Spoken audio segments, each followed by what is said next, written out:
Today we are going to dive into a high-stakes courtroom where a defendant faces serious charges. In these first moments, we see the plea being acknowledged, the potential sentence laid out, and the background of ongoing harassment and challenges faced by the defendant. This sets the stage for an intense legal battle and gives insight into her life before the shooting incident. I think we put the case on the desk. You go. Yeah, did it, is the file with that? Because I don't see the file. Okay. So I looked at it last night. I just don't see it in here.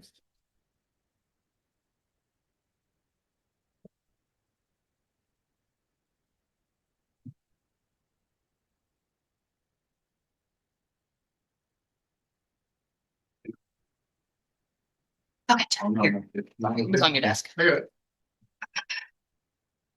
that's right. From the rare.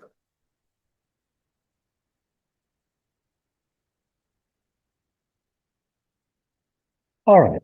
Earlier in this case,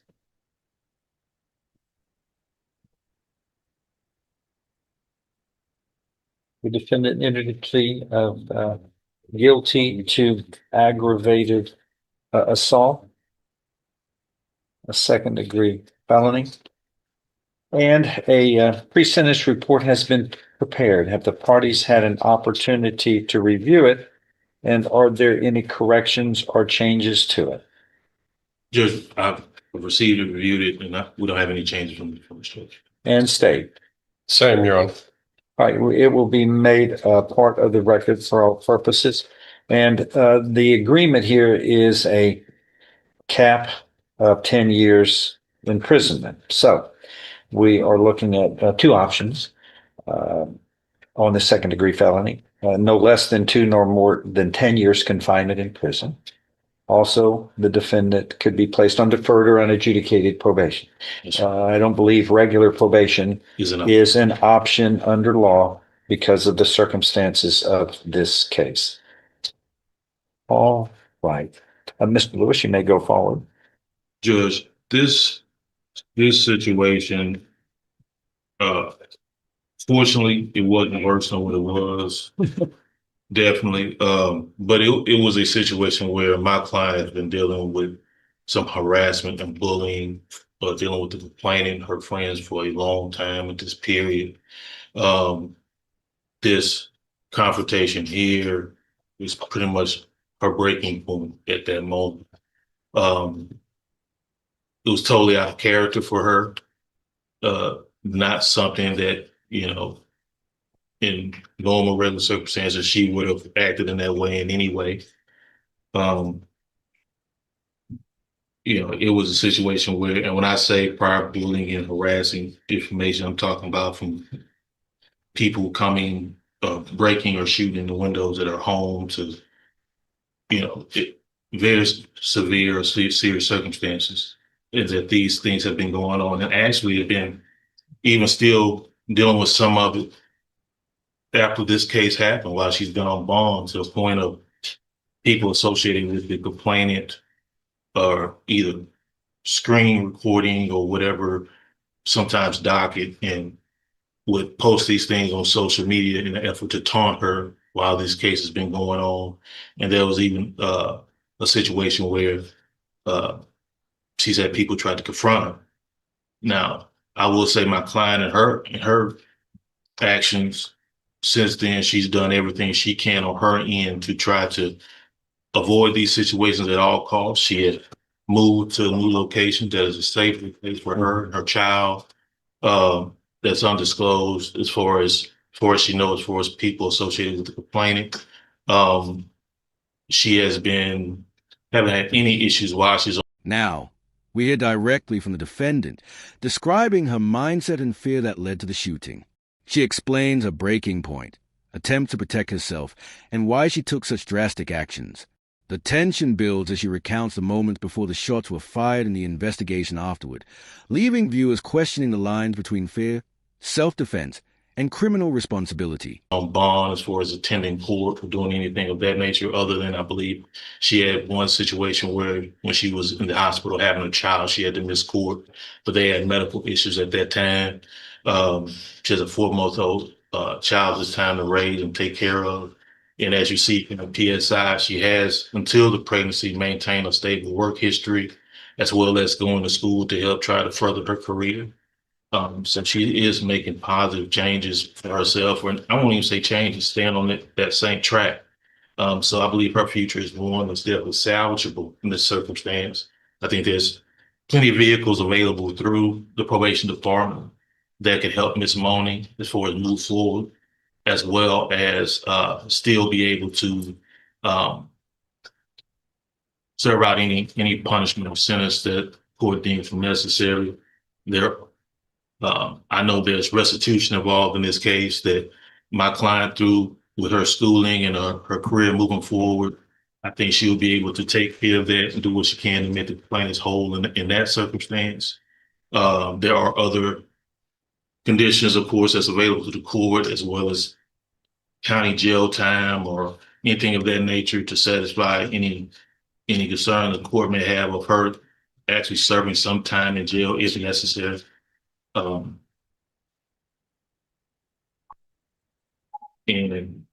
I know as far as her version of everything, she talks about, concerning the car running her over or running them over. If the evidence doesn't totally support that, but of course, what she may have been thinking of going through some of her friends, at that time could have been it, but maybe not enough to rise to the self-defense claim that she could have maybe used that trial, liable to use that trial. So we are asking that the court seriously consider placing her on deferred adjudication. I think she's the type of candidate that will be able to make the most of that circumstance and will be able to be successful and move forward. Also, I would like to, she did want me to let the court know she wanted the opportunity to address the court and let you know how she would, her plans for the future, as well as her being able to be, how she feels for it being able to be successful on the deferred judge. Yeah. I just want to let the court know that I take full accountability of what happened that day. And I am very, I changed my life all the way around. I don't hang around the same people. I have a child now. I'm in school. Everything around me is positive now. Did you have a child then on March 30th? Yeah. You didn't have any? Were you pregnant then? No, I got pregnant after. Okay. Go ahead. And it was out in a kind of a hard situation, but I take full accountability of everything that happened that day. I wish everything was different. And I wish I could take it back, but it's you can't take it back. It happened.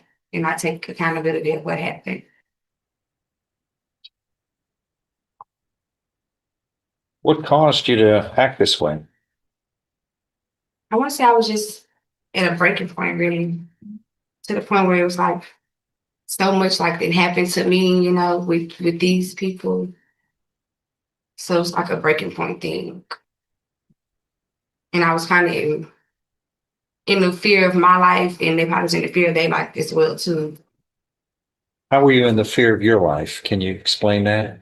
Because only one person was shot more than once, right?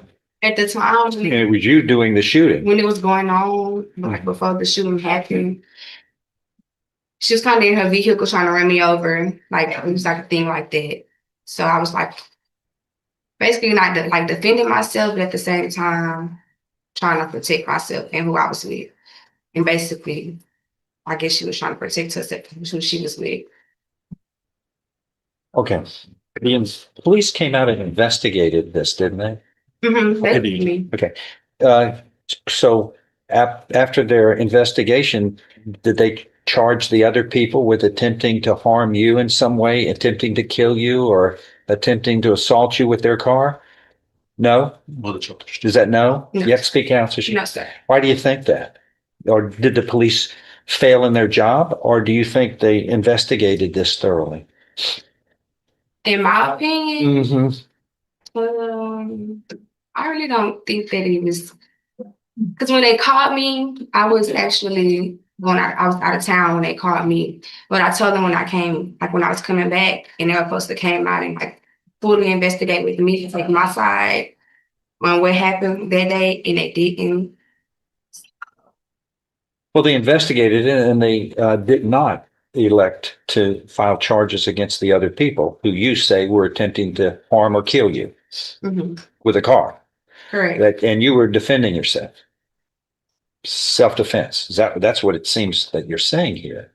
You're not admitting, you're saying that they were trying to harm you and you were defending yourself by protecting yourself with a firearm and shot somebody 3 times, right? Yes, sir. The right shoulder blade, left ankle, left forearm, and upper lip, 4 times. But upon their investigation of this, they did not charge the other people with anything, victimizing you, just you. Hey, the courtroom heats up as a judge and prosecution outline the dangers and consequences of the shooting. The victim's perspective and severity of injuries are revealed, highlighting public safety concerns. We see the clash between the defense's plea for understanding and the DA's demand for accountability. The stakes rise as a courtroom examines the reckless decisions that could have turned deadly. Correct. Which this leads anybody reading this to believe, according to their investigation, you just lost your composure and decided to use a file, which was the wrong thing to do. It was. Well, you got to pay a price. Okay. Well, too many people come in here and there's always somebody else's fault, and you're taking responsibility for your actions. Correct. But you have a lot to lose here. This could have been up to 20 years in prison. You understand that, and you got a family, child, Right. and that you got to take care of, and a family that's, I guess, you're growing, Yes. and and you don't have a criminal history. No.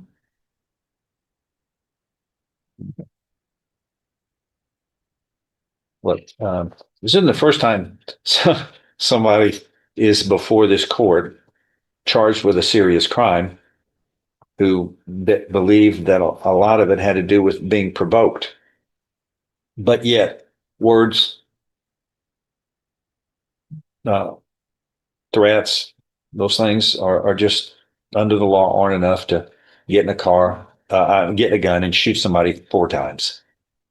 And the situation about you were defending yourself, truly, Mr. Lewis is a very wise man, and he evaluates cases. And if he felt like there was something really to substantiate that, we would be having a trial. Like we have 600 trials in this court. I mean, we try cases, and we're not afraid to try cases to get the facts out, get the truth, get responsibility placed on the people who have who justly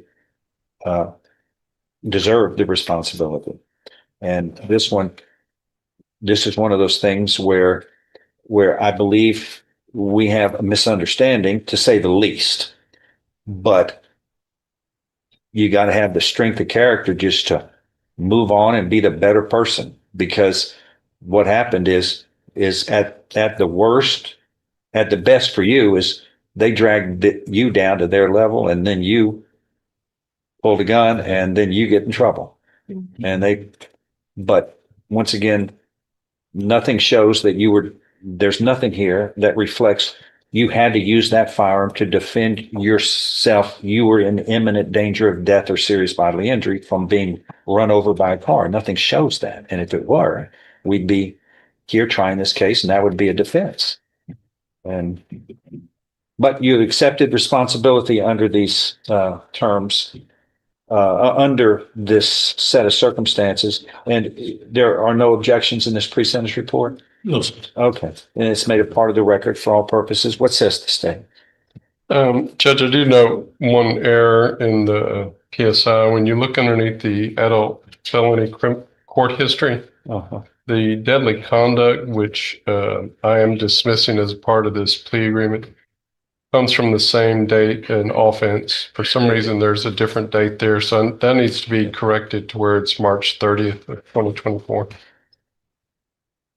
Okay, so it was this other charge arose I guess this is 24 CR 110. Right, there were, This arose from the same episode. yes, sir. So the agreement is that indictment is going to be, which is a third degree felony of deadly conduct discharge of a firearm. That is going to be It'll be dismissed. dismissed, but that should be corrected for the purposes of the PSI and this particular clause number, Judge. Okay. All right, so second matter. I'm really shocked that no statements come from Miss Ford, the victim in this matter. I've had constant contact with her since the beginning of this case. She is adamantly opposed to Miss Moaning receiving probation. That is a discussion that Mr. Lewis and I had while we were negotiating the resolution of this matter.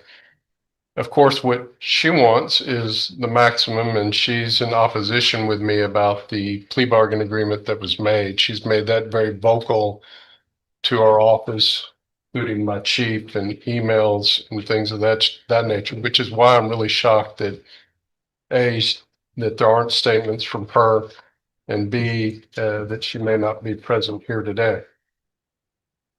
That being said, In the pre-sentence report that's been placed into evidence on that point, so the Yes. record is clear, statements of interested persons and the probation office is I always want as much information to make an informed choice. This states all attempts to contact the victim in this case have been unsuccessful. Any correspondence received prior to sentencing will be forwarded to the court as a memo, which it was not done. All attempts to contact law enforcement have been unsuccessful. yeah, I don't know I've never whatever. seen that. This is odd. I've never seen a lack of response to the probation's office requests for information, but without it, this court, I know what you're saying about what the victim says, but when given an opportunity here where it needs to be, so the court can consider it, they refuse to talk. So I'll be her voice because I do know what she has expressed to me. She is overwhelmingly disappointed in how this matter has been handled by law enforcement. She is adamant that Ms. Moaning not receive probation. She and I have visibly seen the injuries that she suffered. The PSI is correct that they are serious bodily injuries. It's very difficult for her to even travel. She is a Houston resident, and the timeframes that we've been able to meet, it's quite a struggle for Ms. Ford to even accomplish that. To say that when we deal with aggravated assaults with a deadly weapon, that we are merely inches or seconds away from dealing with a murder case. Mm-hmm. I saw that when I saw the injuries that were apparent with Ms. Ford. So with that in mind, Judge, disappointed with the defendant's version, but Your Honor has already gone into the detail about that, so I won't highlight that. I will say that her lawyer is an excellent advocate. He has been working on this case throughout. Mr.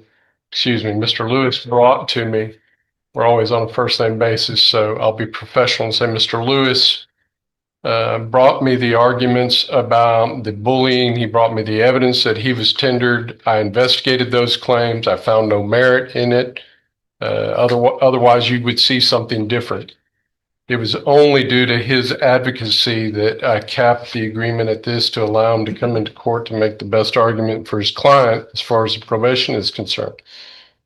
But as I said, I'm disappointed with how she approaches this.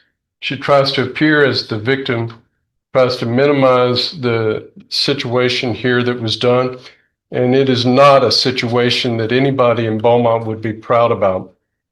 The situation that occurs is a shooting that happens in the heart of the West End, right across from Parkdale Mall, at a time in which most people, much like a case we dealt with earlier in this courtroom, Judge, are at home and asleep. 1:30 in the morning, right outside of Fuma, Dubai.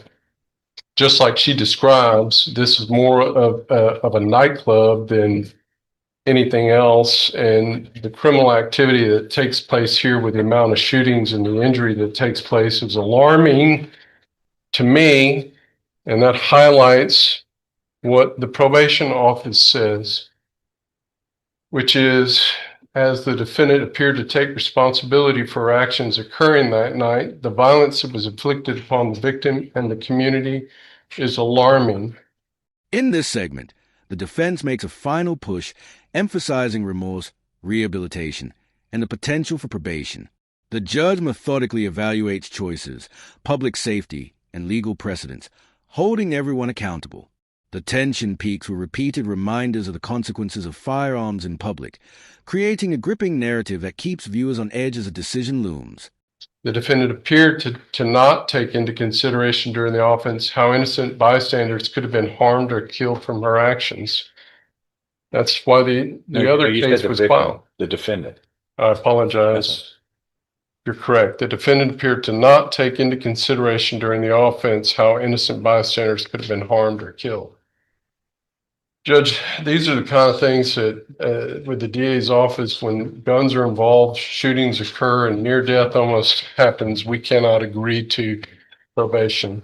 I can appreciate that she's never been in trouble before, but I don't think she appreciates that we almost lost someone due to her actions. Stand by the cap that was offered. I suggest 10 years. Go ahead. Anything further, Mr. Lewis? Well, Judge, just one thing I would like to add is that in Ms. Moni's statement to the court, the main reason she wanted even to do that was to make sure you understood that she was taking full responsibility for her actions.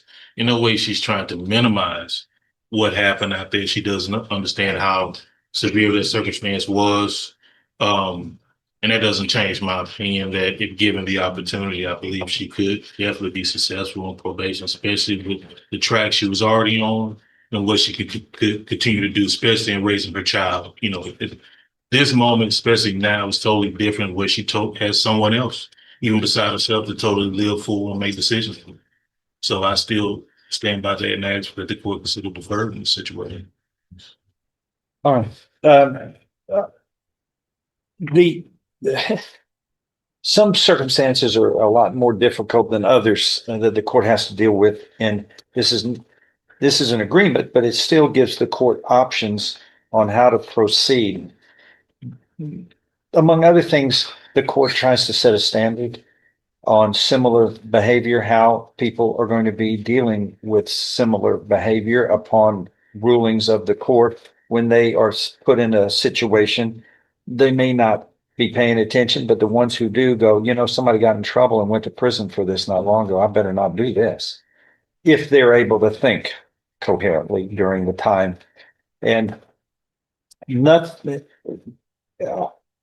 if it were true that the defendant was was defending herself under the law, that should have been raised in a different setting, but it was not. It wasn't. And there are ways of dealing with self-defense as a defense, and it's not supported here. It does state, it doesn't say that, except for you, that somebody was trying to hit you with a vehicle and you were shooting to defend yourself from a vehicle that was being driven at you when you were just walking across the parking lot innocently. That's not in here. That's what you're saying, but it's not in this pre-sentence report that was prepared and is what the court can consider. What we do know is that this was a product of something that had earlier occurred that should have been dropped. It was something had happened before, and as they were leaving, and as the parties were leaving the club at 1:33 in the morning, where nothing really good happens, then you are shooting at this vehicle and the people in the vehicle and somebody shot 4 times. Not just for that purpose, but this is a public place, and there are probably other cars, and you're lucky 3 or 4 people didn't get shot by wild shots. It's just you can't handle issues like this in a way that is irresponsible. And what are you doing? Well, this was a club, right? Yes, sir. What are you doing in it sells liquor? Yes. What are you doing in there with a gun? What are you doing in there with a firearm anyway? That shouldn't even be in there. This was very poor choices, and you're lucky that this person who was shot 4 times in the shoulder, left ankle, forearm, and upper lip. I don't know how that happened, that they weren't seriously injured. And others in the parking lot weren't injured. I mean, several people could have been harmed. We've got to, by our decisions and what goes on in this court, set standard for everyone. This, Mr. Lewis is asking for probation, and it's an option in this particular situation, but it's these circumstances that this court has a lot of problems with in believing that probation and deferred or unadjudicated probation in this case is the way to go. I mean, it was multiple shots fired, and this why just God's will is. I mean, you were intending to shoot this person. God's will prevented a murder from happening, where you would be looking at up to life in prison. And messages have to be sent. You can't just go into a shooting spree in a public place, and people also get harmed, and people are in harm's way, and you're going to get a free ride out of that, and it's, as it were, and get probation. I mean, it's just all irresponsible from the beginning to the end on this. And the difficult thing is that you got a family at home that needs you, and the district attorney's office is asking for 10 years in prison. And if I hear a response. Anybody that responds while the court is talking will be held in contempt of court. I don't want that. That's 180 days in jail. Anybody want to say anything? The please be quiet. We're conducting business, or leave if you want to. You have freedom of speech. Go outside and speak, but don't interrupt this court. I can hear that. We all hear that. And she's taking this down, and what she hears as the court reporter, she takes down. And statements from the crowd don't count. Please follow the rules. Thank you.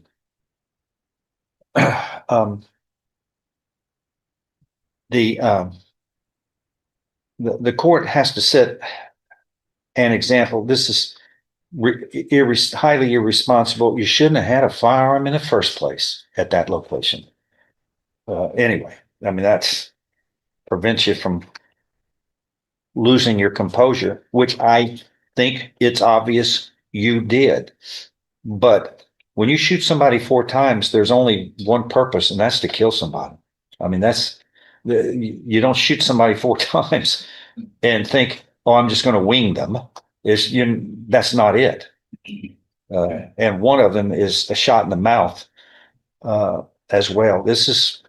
You're lucky. This is not a life imprisonment case. All right. Your attorney has minimized it to 10 years and up to 10 years in prison.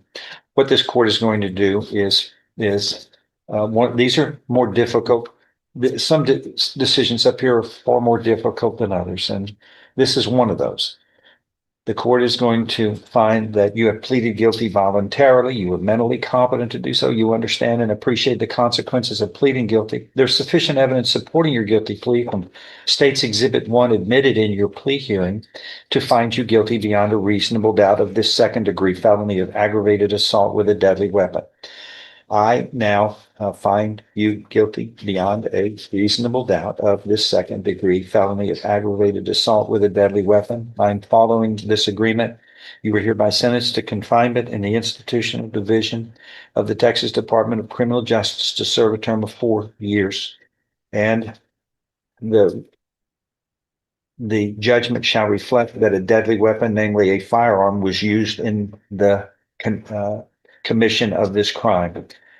Do you understand what has happened today, May? All right. You and others must make wiser choices when there's a firearm and there is a situation where people can lose their composure. You're lucky that it wasn't a murder case, but you can't be firing a weapon numerous times at a public place and not be held responsible. And there's nothing here that supports anything in this report, nothing that shows you were acting in self-defense or that there was a need for it. That's the order of the court. This other case is I've sent the dismissal order. Thank you. That is all. I need a pen. This. Finally, the verdict and sentence are delivered. 4 years in prison with acknowledgement of the firearm used. The courtroom drama resolves, yet the weight of the decisions and risks involved lingers. This moment captures accountability and justice in action. If you found this breakdown intense and insightful, make sure to like this video, subscribe to the channel, and we'll see you in the next video.